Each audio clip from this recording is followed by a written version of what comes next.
श्री शिवाय नमस्तुभ्यम दोस्तों, मधुरामहिंदी.com के सनातन समाचार के इस अंक में आप सभी का स्वागत है।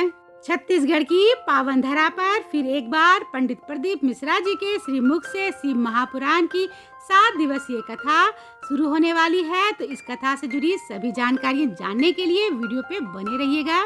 आप हमें व्हाट्सएप, फेसबुक और इंस्टाग्राम पे फॉलो करें और अगर आप ये वीडियो यूट्यूब पे देख रहे हैं तो चैनल को सब्सक्राइब जरूर कर लें, क्योंकि मधुरामहिंदी.com आप सभी के लिए लेके आता है ऐसे ही सनातन समाचार से जुड़ी जानकारियां।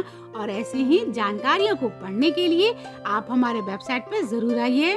अंतर्राष्ट्रीय कथावाचक पंडित प्रदीप मिश्रा जी सीहोर वाले आज के समय में मशहूर कथावाचक, गायक और आध्यात्मिक गुरु हैं, जिन्होंने अपनी वाणी के माध्यम से अपने भक्तों के जीवन में परिवर्तन लाए हैं और उन्हें सही रास्ते पर चलने की प्रेरणा भी दिए हैं।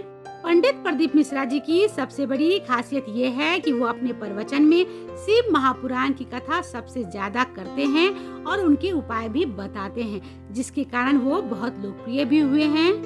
देश के किसी भी प्रांत, राज्य या फिर शहर में उनकी कथा का आयोजन हो रहा हो तो उनकी कथा स्थल और पंडालों में शिव भक्तों की लाखों की संख्या में भीड़ उमड़ती है। यहाँ तक कथा शुरू होने से एक दिन पहले से ही भक्त कथा स्थल पर आकर अपने स्थान को सुरक्षित कर लेते हैं कि जिससे कि पूरे उत्साह से कथा का रसपान कर सके। लेकिन जिन भक्तों को पंडाल में जगह नहीं मिलती, उनका उत्साह भी कम नहीं होता। वो भी अपनी सुविधा अनुसार पंडाल के बाहर जमीन पर बैठकर या फिर सड़क पर खड़े होकर कथा का रसपान करके अपने जीवन को आनंदित और सार्थक बनाते हैं। आपको यहाँ बता दें कि पंडित प्रदीप मिश्रा जी के श्रीमुख से 9 जून से 15 जून 2024 7 दिवसीय शिव महापुराण की कथा तीर्थ नगरी ओमकारेश्वर मां नर्मदा के तट पे चल रही है। इस शिव महापुराण की कथा का पहले नाम उमा महेश कथा के नाम पे थी, लेकिन बाद में इस कथा को बदलकर पवित्र शिव महापुराण किया गया है। इस कथा में भी दूर दूर और आसपास के राज्यों से श्रद्धालुओं का जैन सैलाब की भीड़ उमड़ा है। चाहे कितनी भी गर्मी हो या फिर भीड़, श्रद्धालुओं का बस यही कामना शिव पुराण की कथा को सुनकर अपने जीवन के कष्टों से मुक्ति पाना। प्रथम दिन की कथा को वाचते हुए और बहुत सरल शब्दों में पंडित प्रदीप मिश्रा जी ने कहा, जिसने काशी के लिए सोचा, जिसने उज्जैन महाकाल के लिए विचार करा, जिसने ओमकारेश्वर के लिए विचार किया, जिसने केदारनाथ के लिए विचार किया, जिसने शंकर के मंदिरों की सफाई करवाई, उनका निर्माण करवाया, उनका उत्थान करवाया, वो आज तीसरी बार कुर्सी पे बैठ गया है।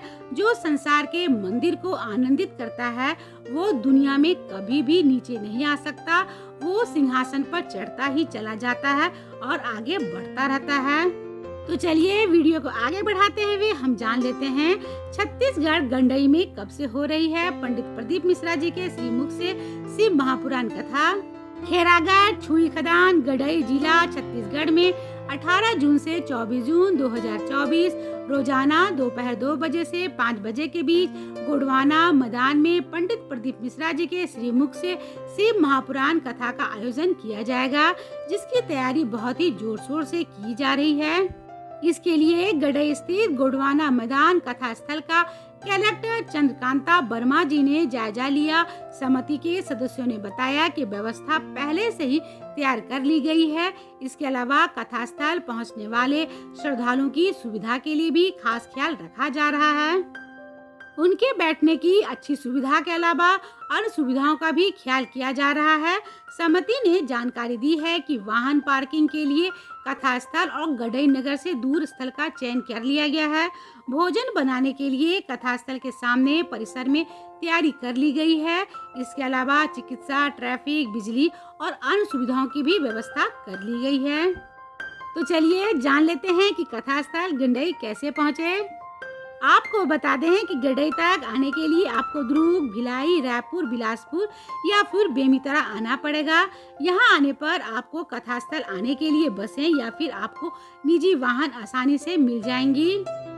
अगर आप इन स्थानों के निवासी हैं तो आप खुद के वाहन के द्वारा भी आ सकते हैं। गडई रायपुर से 90 किलोमीटर की दूरी, दुर्ग से 75 किलोमीटर, भिलाई से 65 किलोमीटर, बेमेतरा से 60 किलोमीटर, तो वहीं बिलासपुर से 155 किलोमीटर की दूरी पर है।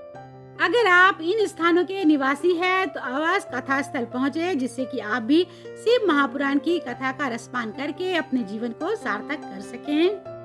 उम्मीद करती हूँ कि आपको ये वीडियो पसंद आया होगा, तो इसे अधिक से अधिक शेयर करें, जिससे कि औरों को भी इस कथा के बारे में जानकारी मिल सके। और कमेंट बॉक्स में ओम नमः शिवाय भी जरूर लिखिएगा।